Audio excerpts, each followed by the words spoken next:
హల్లెలూయా. దగ్గరగా చెప్తామా? హల్లెలూయా, హల్లెలూయా. మనం నేర్చుకుంటున్న అంశం ఏం చెప్తున్నారు మీకు?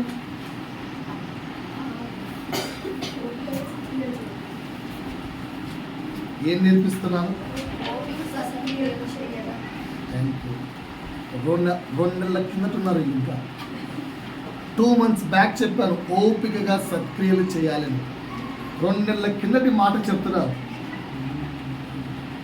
ప్రస్తుతానికి ఏం నేర్పిస్తున్నాను మీకు నేను?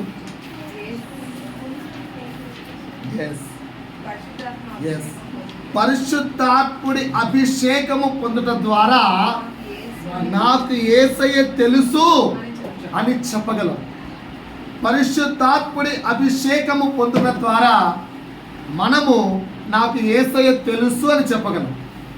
పరిశుద్ధాత్ముడి అభిషేకం పొందుకుంటే పరిశుద్ధాత్ముడు మనకు నేర్పించే పాఠాలు, నేర్పించే అంశాలు ఏంటంటే చాలా ఉన్నాయని చెప్పాను.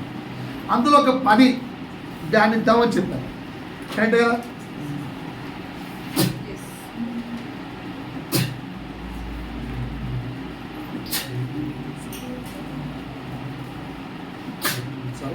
అందులో 3 విషయాలు గడిచిన వారం మాట్లాడుకున్నాం. ఏంటి ఆ 3 విషయాలు? మొట్టమొదటి మాట ఏం నేర్పించారంటే పరిశుద్ధాత్ముడు సమస్తమును జ్ఞాపకము తెప్పించి అన్నాను. ఎందుకు ఆ వర్డ్ వాడాను? పరిశుద్ధాత్ముడు యేసయ్య చేసిన జీవితాన్ని మనకు నెమరు వేయిస్తూ, యేసు ఎలా జీవించాడో తెలియజేస్తూ బోధిస్తూ ఉంటాడు. మొదటి పాయింట్ అని చెప్పాను. ఏంటో మొదటి పాయింట్? సమస్తమును జ్ఞాపకము తెప్పించి బోధిస్తాడు. దాని వలన క్రీస్తు విరోధమైన మాటలు, క్రీస్తు విరోధల కార్యములు నీవు గ్రహించగలుగుతావు, మోసపోకుండా ఉండగలుగుతావు. ఇది మొదటి పాయింట్ నేర్పించాను. గుర్తుందా? రైట్. రెండవ పాయింట్ పాపములను, నీతిని ఇంకా తీర్పును గూర్చి ఒప్పింపజేస్తాడని చెప్పాను. పాపమును, నీతిని, తీర్పును గూర్చి ఒప్పింపజేస్తాడు. ఏంటి ఆ తీర్పు అంటే మనుషులను న్యాయవంతులనుగా చేయుటకు దేవుడు శిలువ ద్వారా, బాగానండి, మనలను న్యాయవంతులుగా చేయుటకు, మనలను పరలోక రాజ్య నివాసులుగా చేయుటకు తన కుమారుని ఈ లోకమునకు పంపి శిలువ మరణము ద్వారా మనకు ఒక మార్గాన్ని వేశాడు, మనకు ఒక మార్గాన్ని తెరిచాడు, ఓపెన్ చేసి పెట్టాడు. అదర్వైజ్ మనకు పరలోక రాజ్యానికి మార్గం ఉందా? లేదు, మూసివేయబడింది. ఆ మూసివేయబడిన మార్గాన్ని తెరిచాడు. ఎవరి ద్వారా? దేవుని ద్వారా. రైట్. మూడో పాయింట్ ఏం చెప్పాను? వాక్ శక్తి, మాట్లాడే శక్తిని అనుగ్రహిస్తాడని చెప్పాను. అందులో 2 రకాల మాటలు తీసుకున్నాం. ఏంటి? ఒకటి పరలోక స్వరము, 2 అన్య భాష. ఈ రెండింటిని కూడా పరిశుద్ధాత్ముడు మనకు అనుగ్రహిస్తాడు, నేర్పిస్తాడని చెప్పాను. ఇంకొంచెం ముందుకెళ్దాం. 4వ మాట నాతో పాటు వాక్యం తీయండి. అపోస్తుల కార్యములు 2వ అధ్యాయము 17-18. అపోస్తుల కార్యములు 4వ మాట ఇది. 2వ అధ్యాయము 17-18. అంత్య దినముల యందు నేను మనుషులందరి మీద. రైటమ్మా, మనుషులంటే మనమే కదా, మనమే కదా, కరెక్టేనా? సో ఇక్కడ ఏంటి వాక్యం? అంత్య దినముల యందు మనం ఉన్నది, ఇది కడవరి గడియా అని పోయిన వారం చదువుకున్నామా? ఈ వార్తలు స్టార్ట్ చేసాం. ఇది కడవరి గడియా అంటే అంత్య దినాల్లో మనం ఉన్నాం. సో మనకి ఈ మాట ఏంటి? ఆ మాట మనుషులందరి మీద, అంటే మనందరి మీద ఏంటట? నా ఆత్మను కుమ్మరించెదను. ఇంకా మీ కుమారులను మీ కుమార్తెలను ప్రవచించెదరు. ఏం చేసేదరు? ఏం చేశారు? ఆత్మ మన మీదకి వచ్చినప్పుడు పరిశుద్ధాత్ముడు మనకు నేర్పించే 4వది ఏంటో తెలుసా? ప్రవచనా శక్తిని ఇస్తాడు. రాసుకోండి. 4వ మాట ఏంటి? భూత భవిష్యత్ కాల ప్రవచనా శక్తిని అనుగ్రహిస్తాడు. భూత భవిష్యత్ కాలముల యొక్క ప్రవచనా శక్తిని అనుగ్రహిస్తాడు. బైబిల్లో ఎన్నో ప్రవచనాలు ఉన్నాయి. నేను ఒకటి రెండు తీసుకుంటాను.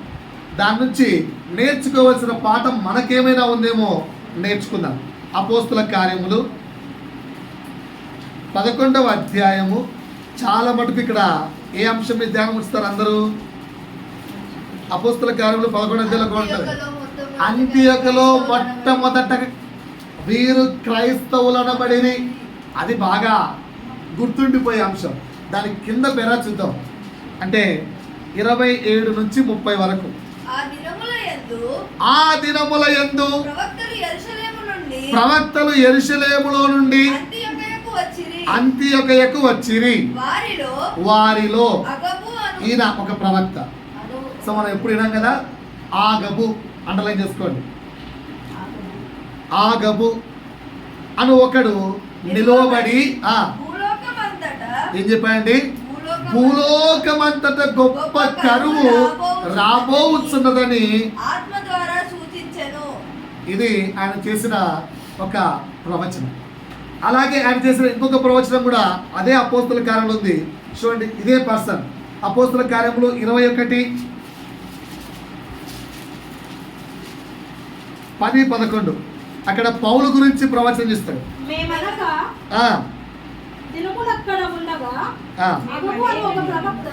మేము అనేక దినములు అక్కడ ఉండగా ఆగబు అని ఒక ప్రవక్త యూదయ నుండి వచ్చెను. అతడు మా యొద్దకు వచ్చి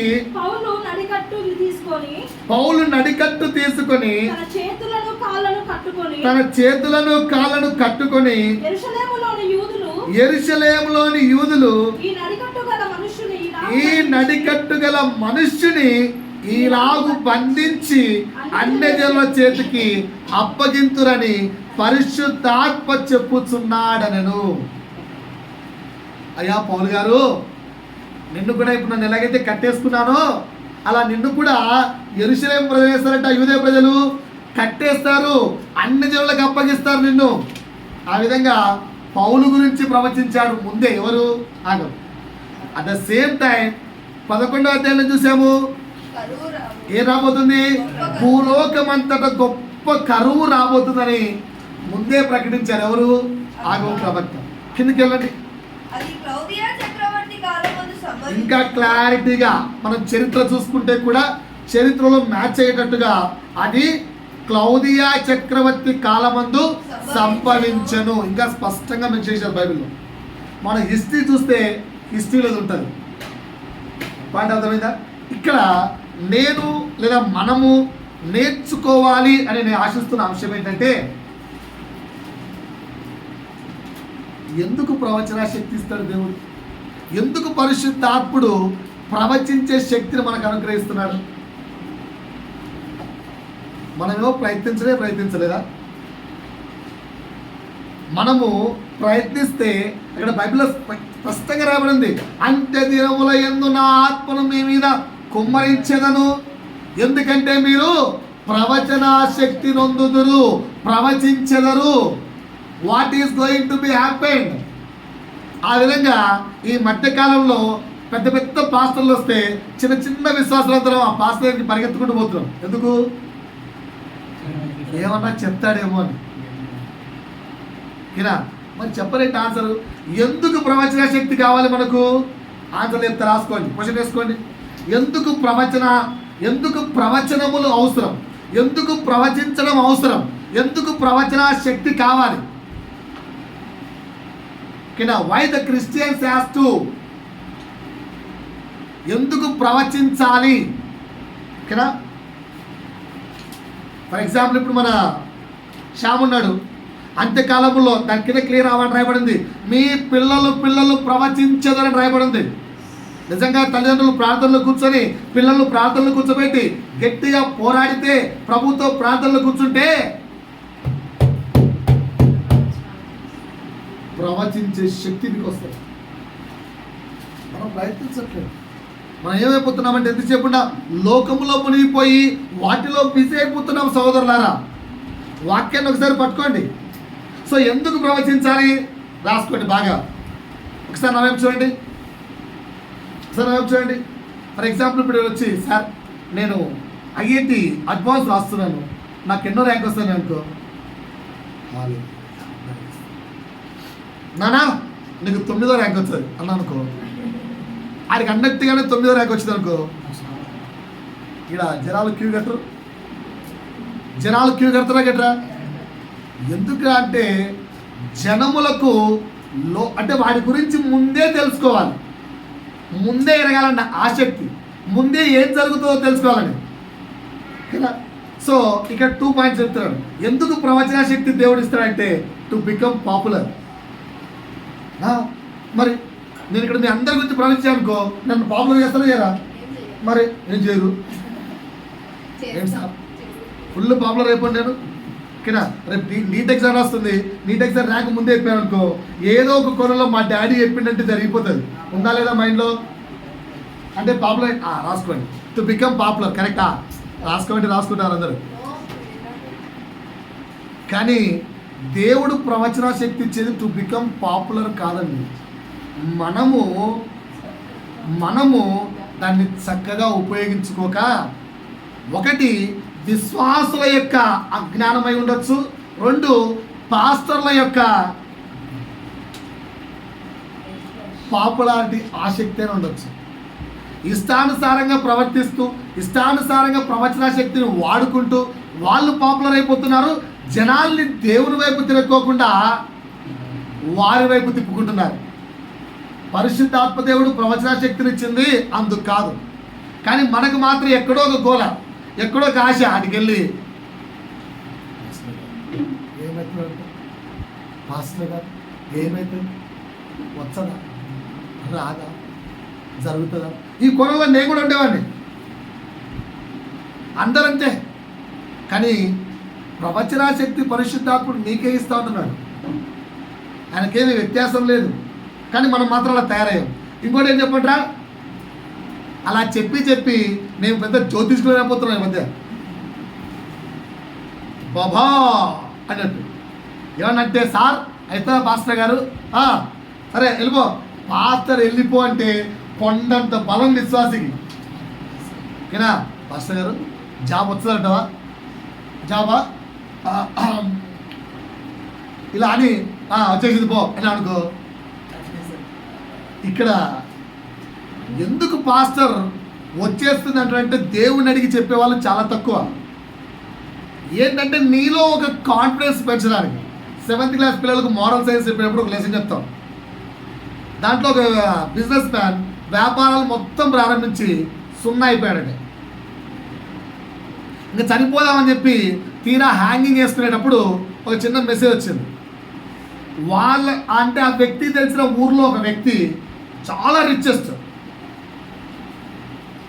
రిచెస్ట్, ఆ వ్యక్తి చనిపోతూ ఆ వ్యక్తి ఆస్తి మొత్తం వీడి పేరు మీద రాసినట్టుగా మెసేజ్ వచ్చింది. ఈ చనిపోయే వ్యక్తికి ఉన్న ఆస్తి ఒకవేళ 100 కోట్లు అయితే, ఆ ఊర్లో ఉన్న వ్యక్తి యొక్క ఆస్తి 1000 కోట్లు అనుకుందాం, అంత రిచ్. ఆ వ్యక్తి తన ఆస్తులన్నీ ఎవరి పేరు మీద రాశాడు? ఈ పేరు మీద రాశాడు. ఇంకేంది, చచ్చిపోవడం ఎందుకు ఇంకా? ఎస్ఆర్ను ఆ కాన్ఫిడెన్స్తో గబా మళ్ళా బిజినెస్లో పుంజుకొని నా దగ్గర 1000 కోట్లు ఉంది అన్నట్టు అక్కడ ఇక్కడ బ్యాంకుల్లో లోన్ తెచ్చుకొని స్టార్ట్ చేసి బాగా రిచ్ అయిపోయాడు. బిజినెస్ అన్నీ కూడా సక్సెస్ అయిపోయినాక నాకు ఇంత ధనం ఇచ్చిన ఆ వ్యక్తి దగ్గరికి వెళ్ళి అసలు ఆ వ్యక్తి ఆస్తులన్నీ ఒకసారి నా దగ్గర చేసుకుందాం అని చెప్పి ఊరికి వెళ్ళాడు. ఊరికి వెళ్ళిన తర్వాత ఏరా ఇట్లా వచ్చావంటే, ఆయన చనిపోయాడు కదా, ఆస్తులు నాకు రాశాడు కదంటే, ఆయన చనిపోవడం ఏంట్రా, నిండుగా బతుకుంటే ఆ వ్యక్తి చనిపోలేదు. మరి మెసేజ్ వచ్చిందా అన్న మెసేజ్ ఇలా చూసుకున్నాడు. చూసి ఒరే మెసేజ్ ఏ డేట్ వచ్చిందో చూడరా, April 1. ఏ ఫస్ట్ వచ్చినా కానీ ఆ మెసేజ్ యొక్క విశ్వాసంతో వ్యక్తి ఎంత ఎదిగాడు. సో ప్రవచన శక్తి ప్రభు మనకు ఎందుకు ఇస్తాడంటే విశ్వాసంలో నువ్వు ఎదగడానికి. రాసుకోండి ఒక పాయింట్. ప్రవచన శక్తి మనకు దేవుడు ఎందుకు ఇస్తాడు? విశ్వాసపు యొక్క స్థితిని పెంచుకోవడానికి. రాసుకుంటున్నాడా? విశ్వాసపు యొక్క స్థితి పెంచుకోవడానికి. మొదటి పాయింట్ అర్థమైందా? ఇంకా ప్రవచన శక్తి దేవుడు ఎందుకు ఇస్తాడంటే నామమాత్రపు క్రైస్తవులుగా జీవించక క్రీస్తు శిష్యుల్లాగా సహాయము చేయడానికి, నామమాత్రపు క్రిస్టియన్స్గా ఉండకుండా క్రీస్తు శిష్యుల్లాగా మారి సహాయం చేయడానికి. రాసుకుంటున్నారా? నామమాత్రపు క్రైస్తవులుగా ఉండకుండా క్రీస్తు శిష్యుల్లాగా మారి సహాయం చేయడానికి. ఇప్పుడు ఒకసారి అది చదివితే కిందకి ఆ పేర మొత్తం అక్కడ వాళ్ళు అదే చేశారు. చూడండి,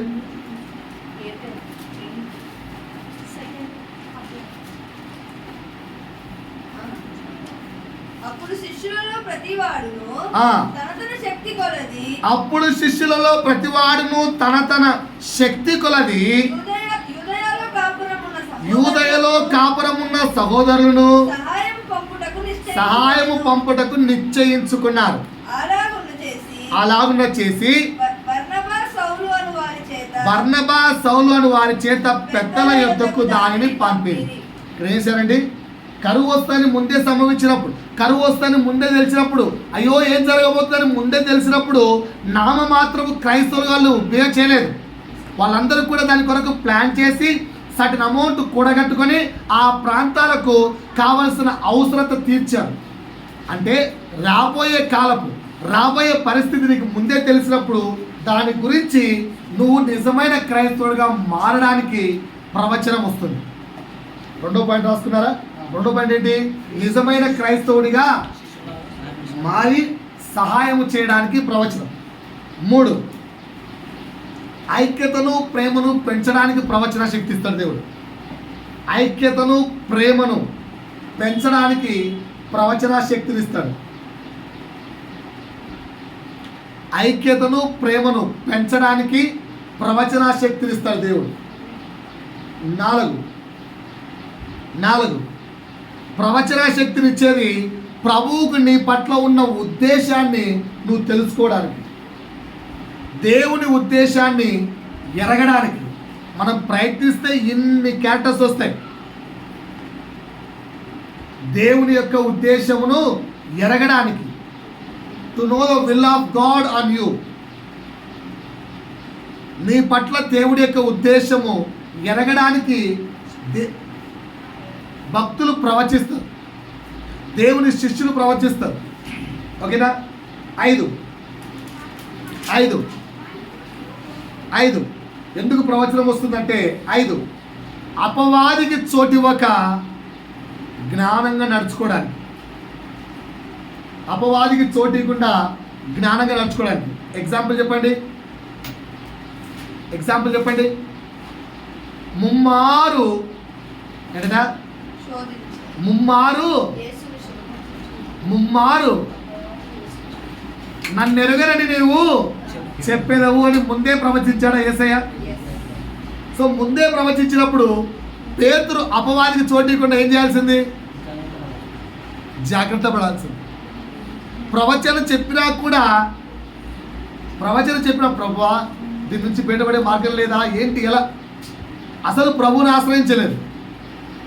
సో ప్రవచనములు ఎందుకు వస్తాయంటే నువ్వు అపవాది దగ్గర ఏమవుతున్నావు?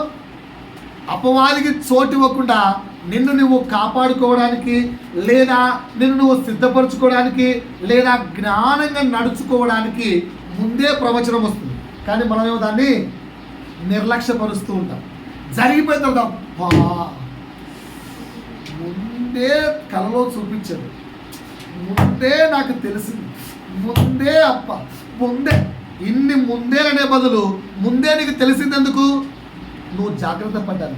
అది కళ ద్వారా కావచ్చు, లేదా ఇంకొక దాని ద్వారా కావచ్చు, ఎలాగైనా కానీ ప్రభువు నీకు తెలియపరుస్తున్నా అంటే నువ్వు జాగ్రత్త పడు, కొంచెం జ్ఞానంగా నడుచుకో అని కదా అర్థం. ఇందు నిమిత్తము ప్రభు ప్రవచించడానికి ఇస్తాడు. ఏంటి 5 పాయింట్లు చెప్పండి. ఎందుకు ప్రవచనం? విశ్వాసంలో నువ్వు ఎదగడానికి. రెండోది ఏంటి? నామమాత్రము క్రైస్తవుడు ఉండకుండా నిజమైన క్రీస్తు శిష్యునిగా మారి సహాయం చేయడానికి. To help. First one to increase the faith, second one to help, third one to become oneness or unity. మూడేంటి? ఐక్యతను మరియు ప్రేమ. నాలుగేంటి? To know the God will. ఐదు ఏంటి? జ్ఞానముగా నడుచుకోవడానికి. అయ్యా అర్థమైంది ఈ పాయింట్? అర్థమైంది ఈ పాయింట్? ఒకసారి మళ్ళీ చూసుకోండి. వాక్యాన్ని నేను బోధిస్తూనే ఉన్నాను, మీరేమో వాటిని పట్టించుకోకుండా ఉన్నారమ్మా. సో ప్రభువు ప్రవచించేది, ప్రభువు మీ ద్వారా లేదా ఎవరి ద్వారానే మీ గురించి చెప్పేది, ప్రవచించేది ఎందుకంటే ఎందుకే ఇంత తెలిసినా కూడా మరలా సేమ్ మిస్టేక్ చేస్తూ వెళ్ళిపోతుంటాం. అంటే అర్థం ఏంటి? నిర్లక్ష్య ధోరణి, లేదంటే అర్థం ఏంటి? సోమరితనం. ఈ నిర్లక్ష్య ధోరణి వల్ల ప్రభువు ముందే హెచ్చరిస్తూ ఉన్నా వాటిని నెగ్లెక్ట్ చేసుకుంటూ వెళ్ళిపోతూ ఉన్నాం. ఇంకనైనా జాగ్రత్త పడదాం. అందుకే 4వ మాట ఏం నేర్పించాను? పరిశుద్ధాత్మ మనకి ఏమిస్తాడట? ప్రవచించే శక్తిని అనుగ్రహిస్తాడు. 5వ మాట నేర్చుకుందాం, ఇంకొంచెం ముందుకెళ్దాం. యోహాను సువార్త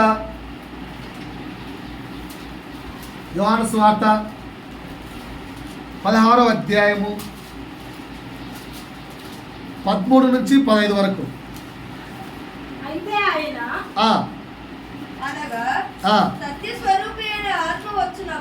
సత్యస్వరూపి అయిన ఆత్మ వచ్చినప్పుడు ఏం చేస్తాడు? ఇది 5వ మాట. పరిశుద్ధమైన దేవుడు మనం చేస్తాడట? సర్వసత్యములోకి నడిపిస్తాడు. ఎంతమంది సర్వసత్యంలోకి నడిచారు అని అనుకుంటున్నారు? సర్వసత్యములోకి మేము నడిచాము అని ఎంతమంది అనుకుంటున్నారు? సరే, యేసు ఎంతమందికి తెలుసు? యేసు, సరే నేను స్టేట్మెంట్ చెప్తాను, నాతో పాటు చెప్పండి. యేసు దేవుడు అని ఒప్పుకునే వాళ్ళు చదువుతాడు. యేసు దేవుడు అని ఒప్పుకునే వాళ్ళు చదువుతాడు. వీళ్ళందరూ సత్యంలో ఉన్నట్టు. సర్వసత్యం అంటే ఏంటి తెలుసా? యేసే దేవుడు. డిఫరెన్స్ అర్థమైందా? సే అంతే. యేసు దేవుడు జ్ఞానం సత్యం, యేసు మాత్రమే దేవుడు సర్వసత్యం. అది ఎప్పుడు పాసిబుల్ అవుతుంది అంటే పరిశుద్ధాత్ముడు నీలోనికి వచ్చినప్పుడు, పరిశుద్ధాత్ముడు నీ మీదకి వచ్చినప్పుడు యూ క్యాన్ అండర్స్టాండ్ దట్. అప్పుడే మనకు అర్థమవుతుంది. అప్పటి వరకు ఏంటంటే యేసును దేవుడే, మిగతా ఆచారాలు దేవుడే. ఆచార సంబంధమైన లేదా ఏదో ఫార్మాలిటీ లేదా నామమాత్రపు క్రైస్తవత్వమే నడుస్తుంటుంది. కానీ సండే అంటే చర్చికి వెళ్ళాలి, ఏదో ఫార్మాలిటీగా కూర్చోవాలి, ఏదో ఫార్మాలిటీగా చేయాలి, ఏదో ఫార్మాలిటీగా వాక్యం చదవాలి, ఏదో అప్పుడప్పుడు తండ్రి తండ్రి తండ్రి అనాలి, లేదా అన్నం తినేటప్పుడు పరిశుద్ధ పరిశుద్ధ పడుకునే మంది ప్రభు. ఈ ఫార్మాలిటీ ఆఫ్ ప్రార్థనలు, ఫార్మాలిటీగా రోజుకు ఒక అధ్యాయం చదవాలి, క్యాలెండర్లో ఒక వచనం చదువుకోవాలి, ఈ ఫార్మాలిటీ ఆఫ్ క్రైస్తవత్వం ఉంటుంది. ఇలాంటి వాళ్ళు ఏంటంటే ఎక్కడ ఏం పెట్టా వెళ్ళిపోతుంటారు. వీళ్ళు అనుకుంటారు దీన్నే క్రైస్తవత్వం అని. ఎస్, ఇది క్రైస్తవత్వమే. అంటే అర్థమేంటి తెలుసా? సత్యమును ఎరిగిన క్రైస్తవత్వం. సర్వసత్యంలోకి వారు నడిపించబడలేదు. ఓకేనా? చాలామంది బొట్టు కూడా పెట్టుకుంటారు క్రైస్తవులు. ఏంటమ్మా బొట్టు తీసేయచ్చు కదమ్మా అన్నాం అనుకో, అంటే చాలా ఏళ్ళ నుంచి అలవాటు. వాళ్ళను బొట్టు తీసేవాళ్ళని చెప్పాల్సిన అవసరం లేదు, తప్పది, అవసరం లేదు. వాళ్ళు బొట్టే పెట్టుకొని ఏమైంది చేసుకోండి. కానీ వాళ్ళంతకు వాళ్ళు బొట్టె చేస్తారు తెలుసా? సర్వసత్యంలోకి. ఓకేనా? విగ్రహాలకు ఆరాధన జరుగుతుంటుంది, అన్నిటికీ ఆరాధన జరుగుతుంటుంది. ఓకేనా? ఇప్పుడు మా ఊర్లోకి వెళ్ళామనుకో, ఊర్లో as it is morning early morning 5 o'clock morning train నడుస్తుంది. 5 అయిపోతానే ఇంకోటి నడుస్తుంది, అన్నీ నడుస్తాయి. ఓకేనా? చర్చ్ వచ్చేంత వరకు చర్చ్ అయిపోతూనే. ఓకేనా? నిన్న మా సహోదరుడు చెప్తున్నాడు ఊరికి వెళ్ళి వచ్చారని. ఎందుకు వెళ్ళామంటే ఊర్లో ఒక వ్యక్తి చనిపోయాడు, యాక్సిడెంట్ అయింది. ఓహో అందుకు వెళ్ళావా అని అడిగాను. ఎలా చనిపోయాడంటే మరి లెంట్ డేస్ కదా,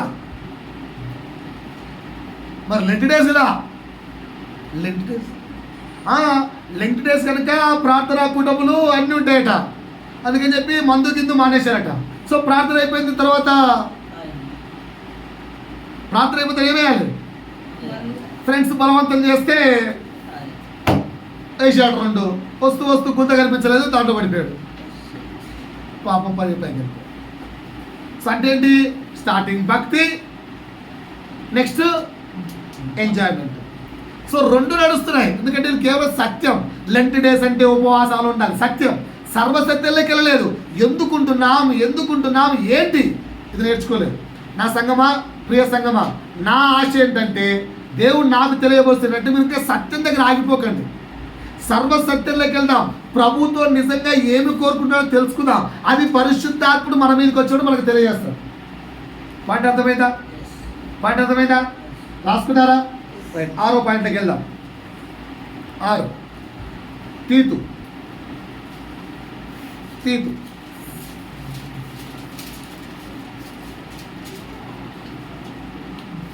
తీతు 3వ అధ్యాయము 5వ వచనం. మనము నీతిని అనుసరించి చేసిన క్రియల మూలముగా కాక తన కనికరము చొప్పుననే పునర్జన్మ సంబంధమైన స్నానము ద్వారాను పరిశుద్ధాత్ముడు మనకు ఏమిస్తున్నాడు? ఇది 6వ పాయింట్ రాసుకోండి. పరిశుద్ధాత్మ మనకు ఏమిస్తాడు? నూతన స్వభావం అనుగ్రహిస్తాడు. అయ్యా, పాతది గతించిందా? పాత స్వభావం గతించిందా అంటే ఏంటన్నా చెప్తాను, రాసుకోండి. మనుషుల ఎదుట క్రిస్టియన్గా ప్రవర్తించక క్రీస్తు ఎదుట క్రైస్తవుడిగా జీవించడం. ఆలోచించండి ఒకసారి, నాకు చూడండి. మనుషులకేదో ఐఎమ్ ద క్రిస్టియన్, నాకు బైబిల్ తెలుసు, నేను చర్చికి వెళ్తాను, మాకు వాక్యం తెలుసు, మాకు మేము మనుషుల ఎదుట క్రైస్తవుడిగా కనపరుచుకుంటే సరిపోదు. క్రీస్తు ఎదుట క్రైస్తవుడిగా జీవించాలి. క్రీస్తు ఎదుట తండ్రి నిన్ను పోలి నేను జీవిస్తున్నానని చెప్పాలి. అలాంటి జీవితం కదా నూతన సృష్టి అంటే. ఎక్కడ రాయబడింది ఆ మాటలు? 2 కొరింథీ 5:17 రాయబడింది, చూడండి.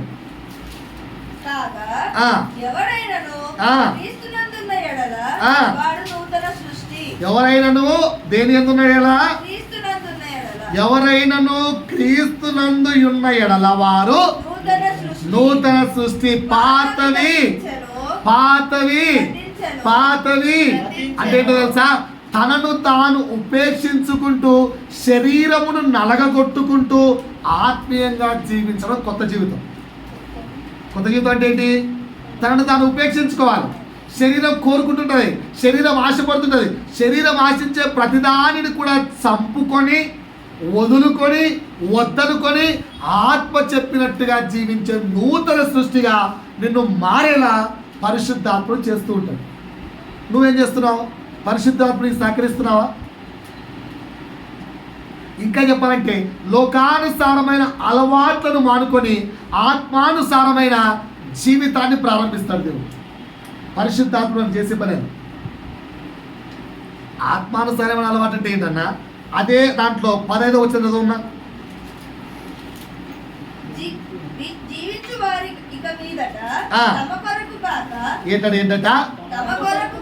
ఏంటట పరిశుద్ధాత్ముడు చెప్పే నూతన జీవితం అంటే ఏంటి? కొత్త సృష్టి అంటే ఏంటి? యేసు చెప్పిన కొత్త సృష్టి అంటే ఏంటి? జీవించే మనము ఇక మన కొరకు కాక ఎవరి కొరకు జీవించాలి? ఒక్క నిమిషం అమ్మా. మన కొరకు కాక ఎవరి కొరకు జీవించాలి? పాపము వల్ల వచ్చు జీతము మరణమై ఉండగా, పాపులమైన మనము ఆల్రెడీ మరణమునకు పాత్రలమై ఉండగా, ఆల్రెడీ మరణ శిక్షకు పాత్రలమై ఉండగా, మరణ శిక్ష అందుతున్న మనము, మరణించవలసిన మనము, మన స్థానములో తాను మరణ శిక్ష తీసుకొని మన కొరకు ఆయన మరణించి రక్తము చిందించి తిరిగి లేచి నూతన జన్మను నీకు నాకు అనుగ్రహించిన ఎవరైనా ఎవరు? ఆ యేసయ్య కొరకు జీవించాలి. అది నూతన స్వభావము అంటే. మనం ఎవరి కొరకు జీవిస్తున్నాం? శాంసన్ చెప్పాను, మనం ఎవరి కొరకు జీవిస్తున్నాం? మన చేతులు కాంక్షించే ప్రతిదీ, మన కన్నులు కాంక్షించే ప్రతిదీ, మన యొక్క పాదములు నడిచే ప్రతి చెడు చోటుకు, మన నాలుక అనిచే నాలుక కోరుకునే ప్రతి చెడ్డ అలవాటుకు, ఈ యొక్క హృదయంలో ఉన్న ప్రతి ఆశకు, ఈ శరీరము కోరుకుంటున్న ప్రతి వ్యసనానికి బానిసలైపోయి బ్రతుకుతున్నాం. బానిసలమైపోయాం. సో నూతన స్వభావం మాట్లాడండి సహోదరులారా, సిస్టర్స్, బ్రదర్స్. నూతన స్వభావం ఇంకెన్నాళ్ళు నూతన స్వభావం. పరిశుద్ధాత్మ దేవుడు మనకు నూతన స్వభావమును కలుగజేస్తాడట. కానీ ఇప్పటికీ ఆర్య క్రిస్టియన్ అంటే జనులు నువ్వు పట్టుకున్న బైబిల్ను బట్టో, లేదా నువ్వు వెళ్తున్న సంఘమును బట్టో, లేదా ఆదివారం నువ్వు చేయు ప్రార్థనను బట్టో, లేదా నువ్వు కుటుంబంలో చేయు ప్రార్థనను బట్టో నిన్ను క్రిస్టియన్గా గుర్తిస్తున్నారు. కానీ నీలాగా అంటే క్రీస్తులాగా నీవు జీవించిన ఆ జీవితాన్ని బట్టి ఎవరైనా క్రిస్టియన్ అంటున్నారా? నిన్ను చూసి ఎంతమంది అయినా క్రీస్తును జ్ఞాపకం చేసుకుంటున్నారా? నూతన జీవితం అంటే అది కదా. ఉన్నామా? పరిశుద్ధాత్మ మనకు నూతన స్వభావమును కలుగజేస్తాను అంటుంటే ఆ పరిశుద్ధాత్మనికి అవకాశం యొక్క ఇంకా లోకములోనే జీవిస్తూ ఎవరి కొరకు జీవించాలి? ఆల్రెడీ యు ఆర్ మరణశిక్షకు పాత్రుడవు నీవు. అలాంటి నీకు మరణశిక్ష తప్పించిన వ్యక్తి కొరకు ప్రయాసపడాలి. అది ఆ 15వ వచనం చదువు ఒకసారి మళ్ళా. జీవించు వారిక మీదట మృతి పొంది తిరిగి లేచిన వారికై జీవించుటకు. ఎందుకు ఆయన కొరకు జీవించాలి? ఎందుకు ఆ యేసు కొరకు జీవించాలి? పైన 14 వచ్చిన వెళ్ళండి. యేసు నీ మీద చూపిన ప్రేమ ఎంతమందికి అండి? ఈ మాట ఎంతమంది ఉదయాల్లో సార్ పక్క వ్యక్తి తట్టడగండి. సిస్టర్, బ్రదర్, క్రీస్తు ప్రేమ నిన్ను బలవంతం చేయొచ్చుందని అడగండి. స్టార్టింగ్ 15 సంవత్సరాల కిందట ఇంచుమించు ఒక చర్చికి వెళ్ళినప్పుడు, అయ్యా నువ్వు పాస్టర్ కావడానికి ఎందుకంత ఆసక్తి పడ్డావు అని ఒక వ్యక్తి అడిగాడు. నన్ను కాదు, వేరే వ్యక్తి. ఆ వ్యక్తి చెప్పిన సమాధానం ఇది. ఆ రోజు ఇంచుమించు 15 సంవత్సరాల కిందట, బికాస్ నేను మరణపాత్రుడైన నన్ను మరణాన్ని తప్పించి సజీవుడిగా చేశాడట ఆ యేసయ్య. ఆ యేసయ్య నా మీద చూపిన ప్రేమ నన్ను బలవంతము చేసిన కనుక హౌ క్యాన్ నేను ఎలా ఆయన గురించి చెప్పకుండా, నేను ఎలా ఆయన కొరకు జీవించకుండా, నేను ఎలా ఆయనతో జీవించకుండా, నేను ఎలా ఆయనకై జీవించకుండా ఈ లోకాన్ని ఇంకా నాకు పూసుకుంటాను, ఇంకా ఈ లోకము పాపాన్ని నాకు పట్టించుకుంటాను, ఇంకా ఈ లోకము పాపాన్ని ఎలా అంటుకుంటాను, ఇంకా ఈ బురదలో ఎలా పొర్లుతాను సార్. I can't. అందుకే నేను సేవకు వచ్చాను. యవన ప్రాయములోనే సేవకు వచ్చాను. యవనములోనే నా యొక్క యవన జీవితము, యవన బలము నా ప్రభువు కాడిని మొయ్యాలని నేను ప్రభు కొరకు వచ్చాను సార్ అని చెప్పాడు. మీలో ఆన్సర్ ఉందా? వింటున్నదా జనాంగమా? మీలో ఆన్సర్ ఉందా? పాస్టర్ మా తలపైకే చెప్పు, మీలో ఆన్సర్ ఉందా?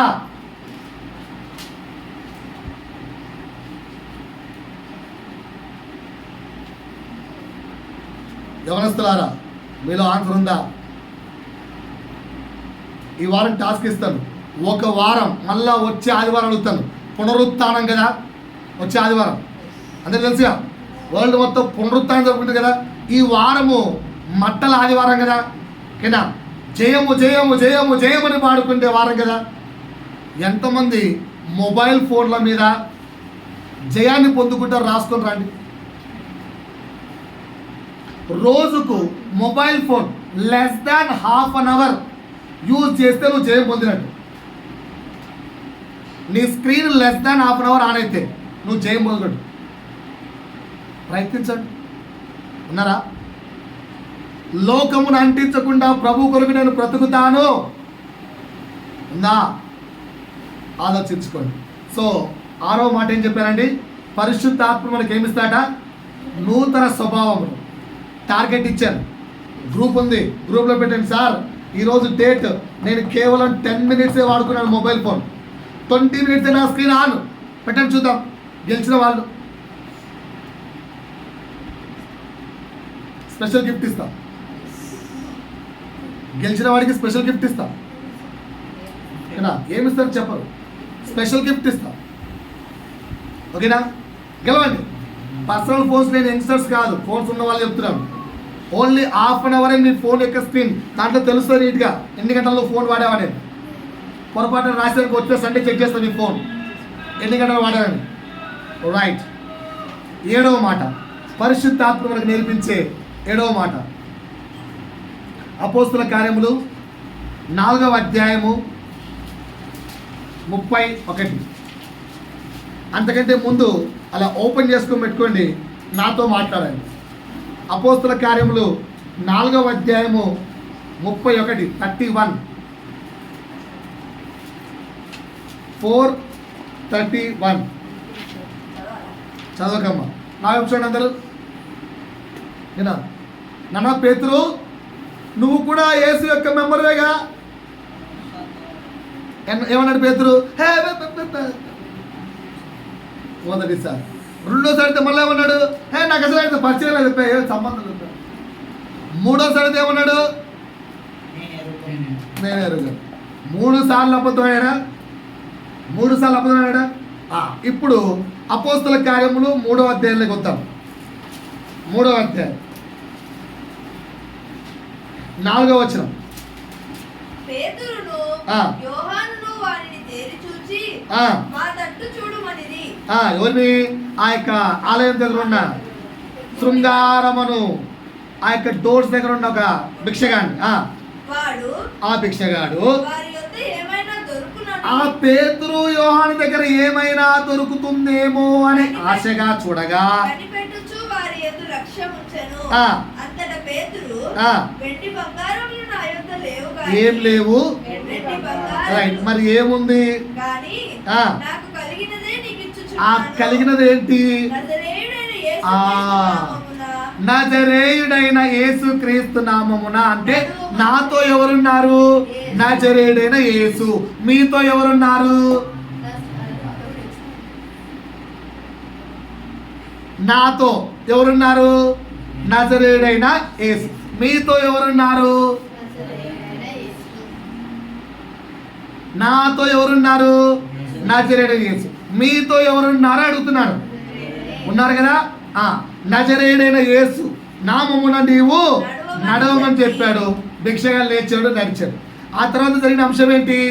అరే నువ్వు ఎలా నడిచావురా, ఏమైందిరా అని అడిగితే సో పర్సన్ మాకు స్వస్థత ఇచ్చాడు. ఈ కాంటెంట్లో శాస్త్రులు పరిచయులు ఈ యొక్క పేతురు యోహాను పిలిచి అడుగుతున్నారు, నాన్న నువ్వు ఇలా చేయకూడదని. అక్కడ వచ్చినాం. తీయండి ఒకసారి. 4:18. అప్పుడు వారిని పిలిపించి మీరు యేసు నామమును బట్టి ఎంత మాత్రమును మాట్లాడకూడదు. ఏమంటున్నారండి? ఏమంటున్నారు? మీరు యేసు నామమును బట్టి ఎంత మాత్రమును మాట్లాడకూడదు. రాబోయే రోజులు మనకివే. రాబోయే రోజులు మనకివే. రాబోయే రోజులు మనకివే. యేసు గురించి మాట్లాడితే జాగ్రత్త, ఇలాంటి డైలాగులు వస్తాయి. సో ఇలాంటి సిచ్యువేషన్ అక్కడ వచ్చినప్పుడు ఆత్మను కలిగిన పరిశుద్ధాత్మ చేత నింపబడిన వాళ్ళు 2వ చదువుకున్నాం. పరిశుద్ధ ఆత్మను వారి మీద వాలగా అని. సో పరిశుద్ధాత్మను పొందుకున్న పేతురు యోహాను ఎలాంటి సమాధానం ఇచ్చారో మనం ఎలా ఇవ్వాలో నేర్చుకోండి అక్కడ. రైట్, చదవమ్మా. ఏంటట? యేసు నామమును బట్టి ఎంత మాత్రము మాట్లాడకూడదు, బోధించకూడదని వారికి చెప్పాను కాదు. అట్లా చెప్పారు. చెప్పావనుకో గుడ్, అట్లా ఆజ్ఞాపించారు. అలా ఆజ్ఞాపిస్తే ఇప్పుడు మన పేతురు బ్రదర్ ఏం చెప్తున్నారు చూడండి. అందుకు పేతురును యోహానును వారిని చూచి ఏంటంట? దేవుని మాట వినుట కంటే మీ మాట వినుట దేవుని దృష్టికి న్యాయమా? మీరే చెప్పండి. మేము కన్న వాటిని విన్న వాటిని చెప్పక ఉండలేమని మన పరిస్థితి ఏంటి? ఇంకా కాలాలే రాలే మనకు. ఇంకా అంత కష్టాలేం లేవు. ఇంకా యేసు గురించి మాట్లాడితే, బోధిస్తే, చెబితే తాట తీస్తాం అనే కాలం రాలే, ఇంకా అంత సిచ్యువేషన్ అయితే మనకు లేవు. కంటేనా? రాబోయే రోజులు ఉన్నాయి కానీ ప్రస్తుతానికి అయితే లేవు. అలా లేని సమయానికి కూడా మనం ఈ నోటితో దేవుడి గురించి చెప్తున్నామా? సరే ఒకసారి చేతి చెప్పండి, ఎంతమందికి సువార్త చెప్పారు? ఎంతమందికి ప్రభు గురించి మాట్లాడారు? ఎంతమందికి ప్రభు గురించి చెప్పారు? వాళ్ళు వచ్చారా రాలేదా పక్కన పెట్టండి. చెప్తున్నారా? ఏది మీ ముచ్చట్లు చెప్పుకున్న దానికంటే తక్కువనా ఎక్కువనా? అబ్బా సంతోషిద్దాం అనుకునేసరికి మీరు ఇట్లా మాట్లాడుతున్నారు, బాధేస్తుంది. అంటే మరి నిజమే కదా, మన సుఖములు, మన యొక్క కష్టాలు, మన యొక్క బాధలు, మన యొక్క దుఃఖాలు చెప్పుకునే దానికంటే యేసు గురించి చెప్పండి. ప్రతి ఒక్కరితో తప్పేం లేదు, ఓకేనా? అలా చెబితే అమ్మో కొడతారన్నా తిడతారన్నా దాని రిజల్ట్ 31లో చదవమ్మా, ఇప్పుడు అర్థమవుతుంది. ఎవరు ఇలాంటి వారు, ఒకవేళ మనం కూడా అలా ఉంటే, అలాంటి వారు ప్రార్థన చేయగా ఏమైందట? వారు కూడి ఉన్న చోటు కంపించను. భూకంపం లేకుండానే భూకంపం వచ్చేసినట్టుంది. అంత ప్రార్థనా వీరులుగా పరిశుద్ధాత్మ దేవుడు మనం మారుస్తాడు. సో 7వ మాట ఏంటంటే, పరిశుద్ధాత్ముడు ప్రభువు మాటలు ధైర్యంగా బోధించేలా చేస్తాడు. ప్రభువు మాటలు చదువు కిందికుంది. అప్పుడు వారందరూ పరిశుద్ధాత్మతో నిండిన వారే దేవుని వాక్యమును ధైర్యముగా బోధించింది. ఇది 7వ పాయింట్, రాసుకోండి. పరిశుద్ధాత్ముడు మనకు నేర్పించేది ఏంటి? ప్రభువు మాటను ధైర్యంగా బోధించేలా చేస్తారు. ఈ క్వాలిఫికేషన్స్ ఏమీ లేవంటే ఇంకా మనము పరిశుద్ధాత్మ యొక్క అనుభవం లేని వారం. Sorry to say. ఇకనైనా మరలా నెంబర్ వేసుకొని మరలా విని మరలా ఒకసారి దాన్ని రివైండ్ చేసుకొని పరిశుద్ధాత్మ అనుభవాన్ని పొందడానికి ప్రయత్నిస్తాం, ప్రార్థిద్దాం, ముందుకుందాం. పాయింట్ అర్థమైందా? పరిశుద్ధాత్మ దేవుడు చేసే 2వ పని ఏంటి? 7వ పని ఏంటి? ప్రభువు యొక్క మాటలను ధైర్యంగా బోధించేలా చేస్తాడు. 8వ మాట నేర్చుకుందాం. అపోస్తల కార్యములు 5:3. అప్పుడు పేతురు అననీయ ఇది నాకు పళ్ళు నచ్చింది భయ్యా, చదివి నాకు చెప్పండి సార్. బాగానండి, అందరూ నా వైపు చూస్తున్నారా? ఇది అందరికీ తెలిసిందే కదా. అననీయ సప్పీరా ఎంతమంది తెలుసు? అననీయ సప్పీరా గురించి ఎంతమందికి తెలుసు? అననీయ సప్పీరా తెలుసు కదా. కొందరికి ఏంటో గుర్తుకొస్తున్నాయి. ఒకనొక రోజు మమ్మల్ని అననీయ సప్పీరా అని చెప్పారు, నేనే అనుకుంటారు కొందరు. ఓకే రైట్, ఎవరు అనుకోండి. అననీయ సప్పీరా కాంటెంట్ తెలుసా తెలీదా? రైట్, చదవమ్మా. అప్పుడు పేతురు అననీయ నీ భూమి వెలలో కొంత దాచుకొని, ఫస్ట్ చదవమ్మా 5వ అధ్యాయం మొదటి నుంచి. అననీయ అనే ఒక మనుష్యుడు తన భార్య అయిన సఫీరాతో ఏకమై పొలం అమ్మెను. భార్య ఎరుకనే వాడు దాని వెలలో కొంత దాచుకొని కొంత తెచ్చి అపోస్తలుల పాదంలో ఎత్తబెట్టాడు. అప్పుడు పేతురు అననీయ నీ భూమి వెలలో కొంత దాచుకొని పరిశుద్ధాత్మను మోసపుచ్చుటకు సాతాను ఎందుకు నీ హృదయమును ప్రేరేపించెను? ఈ మాట నాకు అర్థం కాలేదయ్యా, మీకేనా అర్థమైంది చెప్పచ్చు. మళ్ళీ చదవమంటారా? 3. అప్పుడు పేతురు అననీయ నీ భూమి వెలలో కొంచెం దాచుకొని పరిశుద్ధాత్మను ఎందుకు మోసపుచ్చితివి? ఇది క్వశ్చన్. పరిశుద్ధాత్మ మోసపుచ్చడం ఏంటి?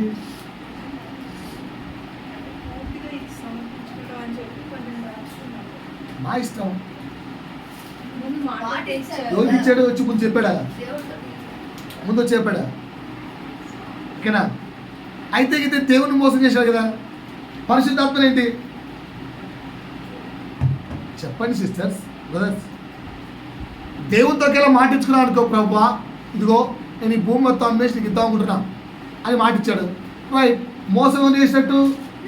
దేవుని యేసును. ఇక్కడ పరిశుద్ధాత్మ ముగ్గురు ఒకటే కానీ ముగ్గురు అక్కడ, తండ్రి కుమార పరిశుద్ధాత్మ. కానీ పరిశుద్ధాత్మ వాళ్ళు ఎందుకు పెట్టారు? ఈ వ్యక్తి పరిశుద్ధాత్మను మోసం చేయడం ఏంటి? మనం ఎప్పుడు మోసం చేయట్లేదా? ఫస్ట్ చేసుకుందాం, ఆ తర్వాత చెప్తాను మనం మోసం చేస్తున్నా లేదా అని. చేస్తున్నావా? మరి చచ్చిపోవట్లేదా? దాని కింద పరిశుద్ధాత్మను మోసం చేసిన అననీయ సప్పీరా ఏమైపోయారు? చనిపోయారు. ఓకేనా? ఈరోజు మనం కూడా మోసం చేస్తుంటే నేర్చుకుందాం. పరిశుద్ధాత్మను మోసం చేయడం అంటే ఏంటో తెలుసా? ఇప్పుడు వీళ్ళు వచ్చి సువార్త చెప్తున్నారు. వీళ్ళకు ఉన్న భూమిని అమ్మి ఆ యొక్క సేవకులకు ధనాన్ని ఇవ్వాలి అన్న ఆలోచన వీళ్ళ హృదయంలో పుట్టింది ఎవరు? అర్థమైంది మీ పాయింట్? స్థలమును అమ్మి వాళ్ళకు వచ్చిన ధనమును తీసుకెళ్ళి శిష్యుల పాదముల యొక్క పెట్టాలి అన్న మంచి పని, మంచి కార్యం వాళ్ళ హృదయాల్లో ప్రేరేపించింది పరిశుద్ధాత్ముడు. సో 8వ మాట చెప్తున్నా, రాసుకోండి. మంచి పనులు చేయడానికి ప్రేరేపించేవాడు పరిశుద్ధాత్ముడు. సో ఇప్పుడు వీళ్ళు స్థలాన్ని అమ్మాడిని ప్రేరేపించింది ఎవరు? పరిశుద్ధాత్ముడు. అందుకే వీళ్ళు అమ్మారు. కానీ అమ్మిన దాంట్లో దాచిపెట్టింది ఎవరు? వీళ్ళకున్న సాతాను కార్యం. కంటే ఎవరిని మోసం చేశారు వీళ్ళు? పరిశుద్ధాత్ముడు. అందుకే పేదలు అక్కడ పరిశుద్ధాత్ముడను మోసపుచ్చుటకు నీకు సాతాను నీ హృదయమును ఎలా ప్రేరేపించింది అన్నాడు.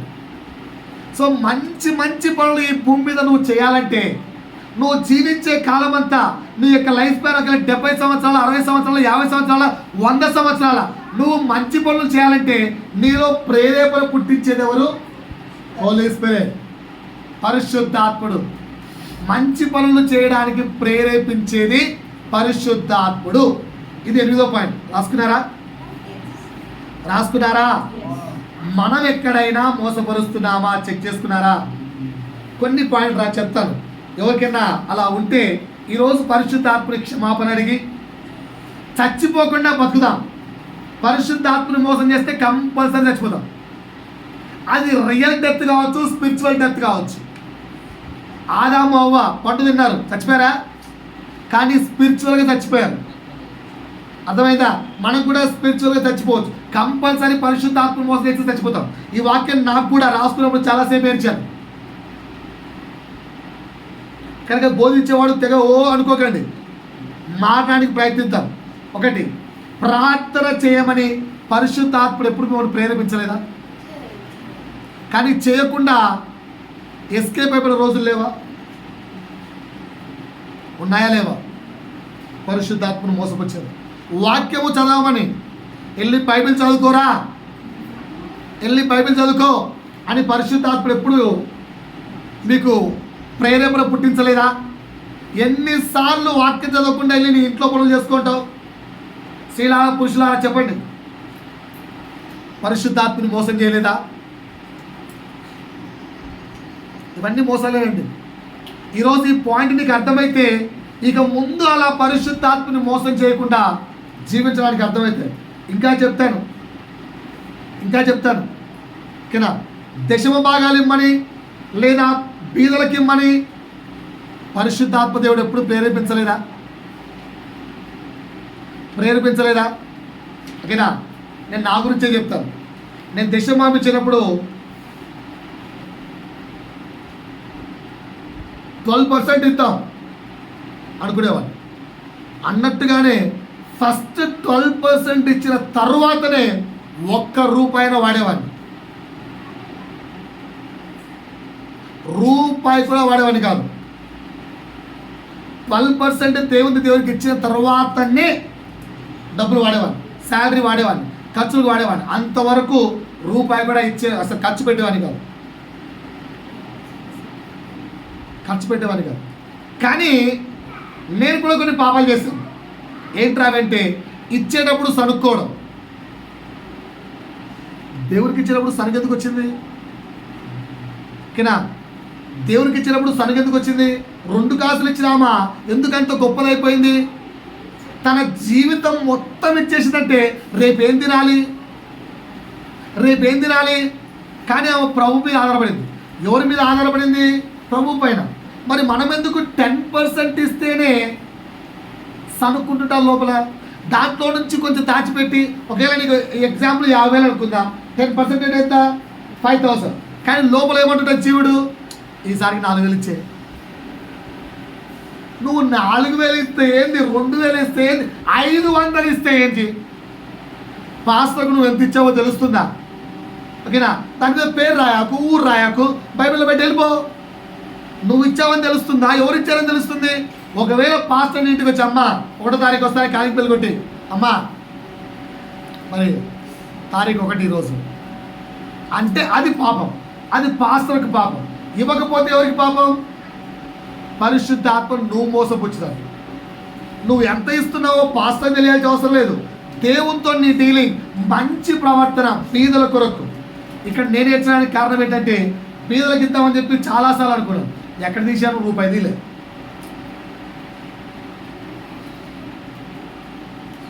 దానికి నేను చెప్పుకున్న సాకేంటో తెలుసా? పరిశుద్ధాత్మకి నేను చెప్పుకుంటున్న సాకేంటో తెలుసా? నేను రెడీ ఇవ్వడానికి, బీదలు చూపి నేను ఇవ్వడానికి రెడీ, బీదలకు డబ్బులు ఇవ్వడానికి నేను రెడీ, బీదలు చూపి. నేను నిజంగా నా హృదయం రెడీగా ఉంటే దేవుడు బీదలను నా యొద్దకు పంపిస్తాడు. అంటే మిస్టేక్ నాలో ఉంది, దాన్ని మనం కవరింగ్ చేసుకుంటున్నాం. ఎవరు లేరా ఇలా నాలంటోళ్ళు? ఉన్నారా లేరా? చెక్ చేసుకోండి. ఇంకా చర్చికి రెగ్యులర్గా ఇన్ టైం రావాలని చెప్పి పరిశుద్ధాత్మ దేవుడు ఎప్పుడు ప్రేరేపించలేదా? ఈరోజు కూడా సంఘాన్ని చూసి దుఃఖపడుతున్నాం.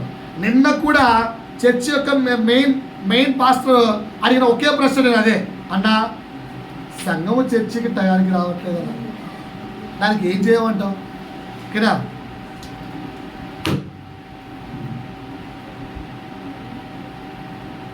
తెలియదు ఆన్సర్. మేబీ యేసుక్రీస్తు కూడా ఆన్సర్ తెలియదేమో. ఎందుకంటే వ్యక్తి యేసు మనని ప్రేమిస్తాడు. అయ్యో నా ప్రేమ బలవంతం చేస్తుంది, నా కుమారుడు నా కొరకు పరుగులెత్తుకుంటూ వస్తాడేమో అని యేసు ఆశిస్తాడు. మా దాక మధ్యలో సాధన చేస్తుంది, పర్లే పడగా కొంచెం అని అయిపోయి ప్రతిసారి పరిశుద్ధాత్మను మోసపరుస్తున్నాం. చేయలేదా అండి? చేయలేదా? లేదా? ఇంకా వాక్య శ్రద్ధగా వినండి అని పరిశుద్ధాత్మను ఎప్పుడు ప్రేరేపించలేదా?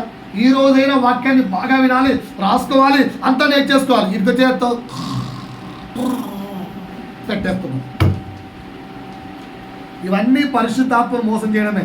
నేను ఇంకా లోతుగా రాసుకురాలేదు, రాసుకొస్తే మీరు బాధపడతారు. కొన్ని మెయిన్ పాయింట్లు చెప్పాను. అయ్యా పరిశుద్ధాత్మను అననీయ సప్పీరా మోసంతో చెప్తున్నావు, కానీ నువ్వు చేస్తున్న మోసాన్ని ఎప్పుడైనా గుర్తించావా? పరిశుద్ధాత్ముడు మంచి పనులు చేయమని నిన్ను ప్రేరేపిస్తుంటే ఆ మంచిని నువ్వు ఏం చేస్తున్నావు? అననీయ సప్పీరా దాచిపెట్టినట్టుగా నువ్వు కూడా నీ శరీరం యొక్క సోమర్తనంతోనో లేదా లేజినెస్తోనో లేదా ఇంకొక కష్టముతోనో దాన్ని దాచేస్తున్నావు సోదరుడా. పరిశుద్ధాత్మను మోసం చేస్తున్నావు. లేదా నిద్ర సాతాను కావచ్చు, ఏమైనా కావచ్చు, పరిశుద్ధాత్మని మోసపరుస్తున్నావు. జాగ్రత్త. 9వ పాయింట్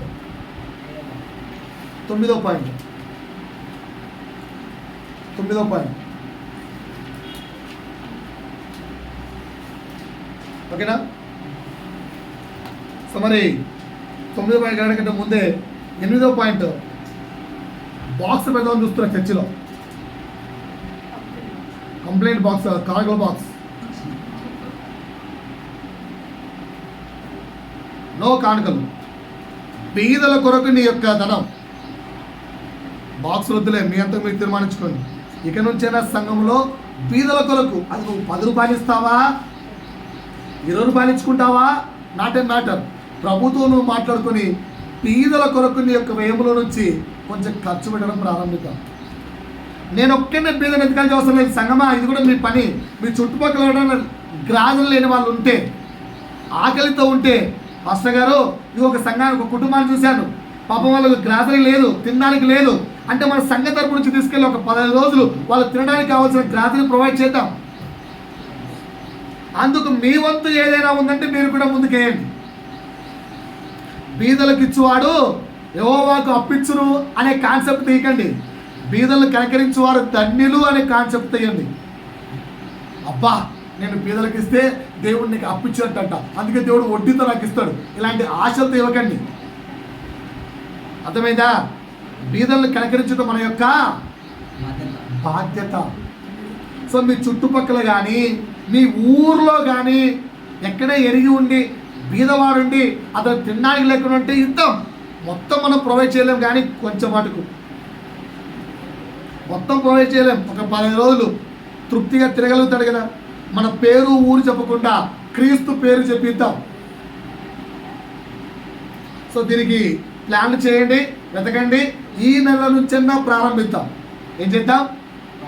ఇక నుంచైనా ప్రారంభిద్దాం. అడుగులు ముందుకేయండి, అడుగులు ముందుకేయండి. ప్రభు చిత్తమైతే 9వ మాట 10వ మాట వచ్చే వారం పంచుకుందాం. సో పరిశుద్ధాత్మ నేర్పించే 8 మాటలు చెప్పాను. ఏంటి 8 మాటలు? మొదటి ఏంటి? సమస్తమును జ్ఞాపకము తెప్పించి బోధిస్తాడు. 2, పాపమును నీతిని తీర్పును ఒప్పుకునేలా చేస్తాడు, ఒప్పింపజేస్తాడు. 3, వాక్శక్తిని లేదా మాట్లాడే శక్తిని అనుగ్రహిస్తాడు. 4, భూత భవిష్యత్ వర్తమాన ప్రవచన శక్తిని ఇస్తాడు. 5, సర్వసత్యములోకి నడిపిస్తాడు. 6, నూతన స్వభావమును కలగజేస్తాడు. 7, ప్రభువు మాటను ధైర్యంగా ప్రకటించేలా చేస్తాడు. 8, మంచి పనులు చేయడానికి ప్రేరేపిస్తాడు. పాయింట్ అర్థమయ్యా? ఈ 8 పాయింట్లు మరలా ఒకసారి నెమరేసుకుంటారా? వింటారా? రైట్. దేవుడి మాటల ద్వారా మహిమ తెచ్చుకోను గాక. ఆమేన్.